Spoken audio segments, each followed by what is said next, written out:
نہ کوئی بندہ نواز، تو سب کو ایک ہونا پڑے گا، ایک صف میں آنا پڑے گا، ایک جگہ قائم رہنا پڑے گا۔ اب لوگوں کے مفادات کو ٹھیس پہنچتی تھی، وہ جو ظلم کرتے تھے، غلاموں کو بیچتے خریدتے تھے، ان پر زیادتیاں کرتے تھے، بچیاں دفن کرتے تھے، قبضے کرتے تھے، غریب کا مال لوٹ لیتے تھے۔ اب یہ سارے مفادات صرف انہیں بت نہیں چھوڑنے پڑتے تھے، انہیں اپنے سارے جرم چھوڑنے پڑتے۔ وہ کیا کرتے تھے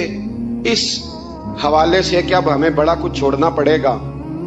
وہ واپس آ جاتے تھے، بیک ہو جاتے تھے۔ بہت سارے کام ایسے تھے جن میں وہ کمزوری کا شکار ہوتے تھے، وہ محسوس کرتے تھے کہ ہمارے لیے مشکلات بڑھتی چلی جا رہی، تو پھر وہ مخالفت کرتے تھے۔ پھر بات ذرا آگے بڑھی، میرے نبی رحمت، نور مجسم، شفیع معظم صلی اللہ تعالی علیہ وسلم کی انہوں نے معاذ اللہ مخالفت شروع کر دی۔ کلمہ یہ نہیں دیکھا کہ ہمیں حق بات کہی جا رہی ہے تو حق بات پہ عمل کریں، بلکہ حضور کی ایک گروپ یہ تھا، دوسرا گروہ وہ تھا۔ حضرت ابو سفیان رضی اللہ تعالیٰ عنہ مسلمان ہوئے تو وہ بیان کرتے ہیں کہ اس زمانے میں نا اخنس بن شریک نے کہا تھا ابو جہل سے کہ یار ساری زندگی امین صادق اور امین کہتے رہے ہیں، آج ان کی کن پٹیوں پہ سفید بال آئے ہیں اور انہوں نے اعلان نبوت کیا تو ہم کیوں نہیں مانتے؟ تو ابو جہل کہنے لگا یار باتیں وہ ٹھیک کرتے ہیں، کام ان کا ٹھیک ہے، لیکن مسئلہ یہ ہے کہ اگر ہم ان کا کلمہ پڑھ گئے تو پھر چودراہٹ تو اس خاندان میں چلی گئی۔ چودراہٹ کی بنیاد پر حق بات کی مخالفت، کہ چودراہٹ ادھر چلی گئی ہے، بڑائی ادھر چلی گئی ہے، تو حق بات کی مخالفت اس بنیاد پر لوگوں نے شروع کر دی۔ اب ملامت کی جو وجوہات ہوتی ہیں وہ یہاں حسد ہوتا ہے، یا عداوت ہوتی ہے، یا اس کی بنیاد یہ ہوتی ہے کہ وہ آپ کے مفادات کو ٹھیس پہنچ رہی ہے، یا محسوس کر رہے ہیں کہ بڑائیاں کسی اور طرف چلی گئی۔ تو میرے رسول کریم سید عالم نور مجسم شفیع معظم صلی اللہ تعالی علیہ وسلم نے دار ارقم کے اندر، پہلے حضور آنکھوں کے تارے تھے، پھر یہ حالت ہوئی کہ چھپ کے دار ارقم کے اندر صحابہ نے مجھے کہا کہ باہر جا کے بتانا نا، کہتے ہیں نبی پاک نے جب نصیحتیں کی نا تو حضور نے مجھے یہ نصیحت فرمائی کہ ابو ذر کلمہ تو نے پڑھ لیا ہے، اب لوگ تمہیں برا کہیں گے، ملامت کریں گے، پر تم نے کسی ملامت والے کی پرواہ، تم نے کسی کی پرواہ، تم نے پرواہ نہیں کرنی۔ کہتے میں نے وعدہ کر لیا۔ حضرت ابو ذر غفاری رضی اللہ تعالیٰ عنہ ارشاد فرماتے ہیں کہ میں نے حضور سے وعدہ کر لیا کہ اب میں کسی کی پرواہ۔ اب جب میں باہر نکلنے لگا تو صحابہ میں سے بعض نے مجھے مشورہ دیا کہ ابھی بتانا نہ کسی کو،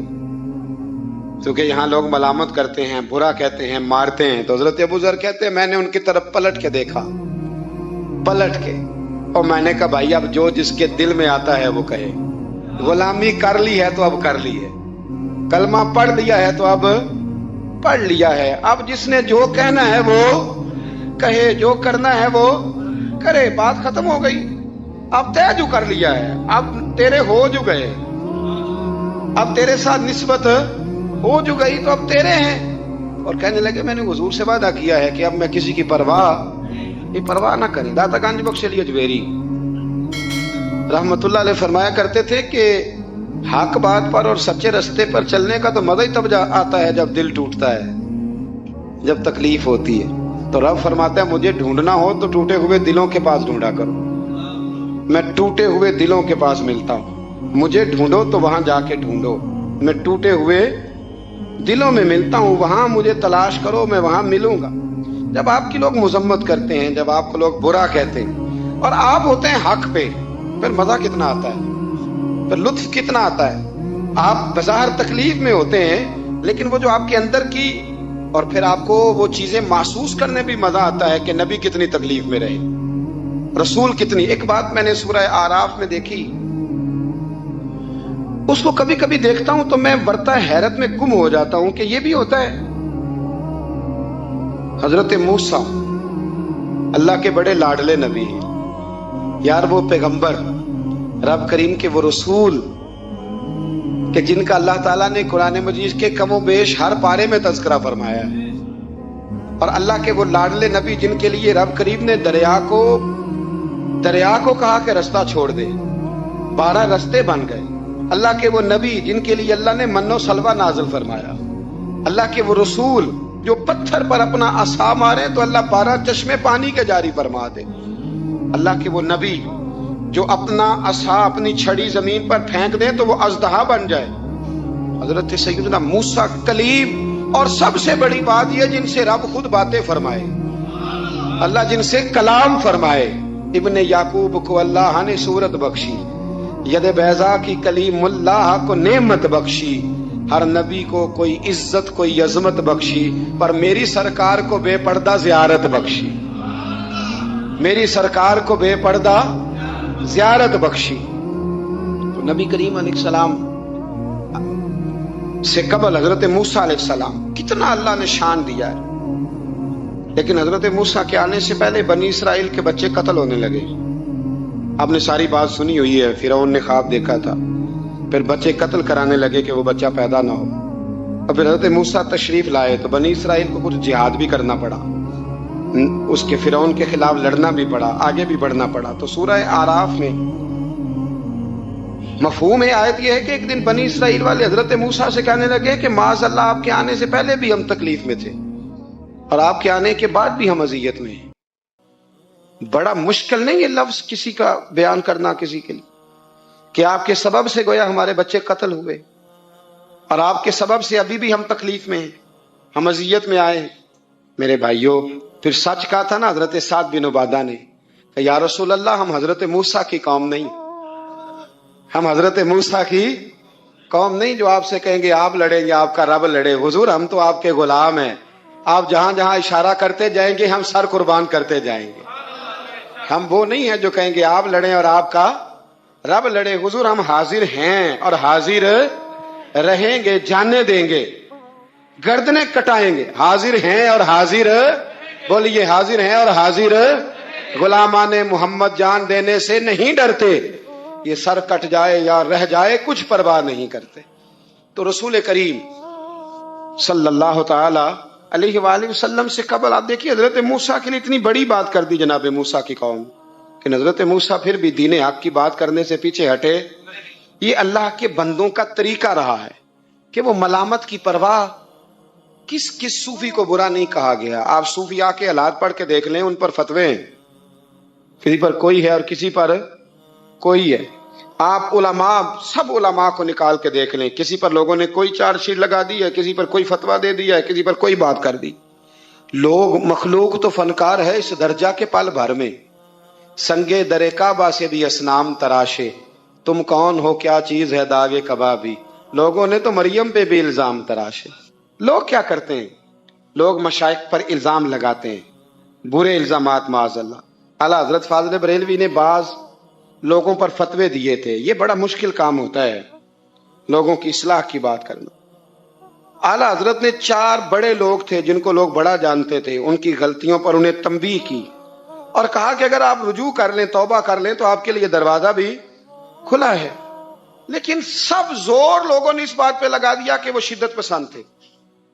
ملامت کی، ان کے خلاف کتابیں لکھی، جانے کیا کیا کہا۔ ان کی اس ایک بات کو لے کر جو کہ عین حق تھی لوگوں نے شدت پسند کہا، اور جو فاضل بریلوی نے ساری زندگی عشق رسول کا درس دیا، جو 1000 سے زیادہ کتابیں لکھی، جو انہوں نے رسول اللہ کے ترانے لوگوں کو یاد کرائے، جو انہوں نے ہر عنوان پر قلم اٹھایا، لوگ ان کی خدمات کو بھول گئے۔ یاد رکھو، تنقید کی عینک لگا کے دیکھو گے تو ساری دنیا غلط ہی نظر آئے گی، اور محبت کے ساتھ دیکھو گے تو اللہ نے کائنات میں بڑا حسن رکھا ہوا ہے۔ رب کی مخلوق بڑی پیاری ہے، بڑی شاندار ہے، بڑی بندہ نواز ہے۔ میرے امام علیہ الصلوۃ والسلام کے غلاموں میں جتنے لوگ بھی تھے، ان سب کے، یہ جو ہمارا خیال ہوتا ہے نا کہ سارے لوگ ہمیں اچھا کہے، یہ خیال سرے سے درست ہے ہی نہیں۔ ساری دنیا مسلمان ہو گئی، اللہ کو ماننے لگی ہے، حضور کا کلمہ پڑھنے لگی ہے، تو آپ کو سارے اچھا کیسے کہہ دیں گے؟ جب رب رسول کے بارے میں ابھی سارے لوگ کلمہ نہیں پڑھتے، مطیع اور فرما بردار، تو آپ کا یہ دعویٰ کیسے ہے؟ آپ یہ کیسے محسوس کرتے ہیں؟ حضرت جنید بغدادی رحمت اللہ علیہ ایک شخص کا جنازہ پڑھ کے فارغ ہوئے تو لوگوں نے کہا حضور بڑا ہی اچھا آدمی تھا، ہر بندہ اس کی تعریف کرتا ہے۔ آپ فرمانے لگے غلطی ہو گئی، اس کا جنازہ نہیں پڑھنا چاہیے تھا، یہ تو ذو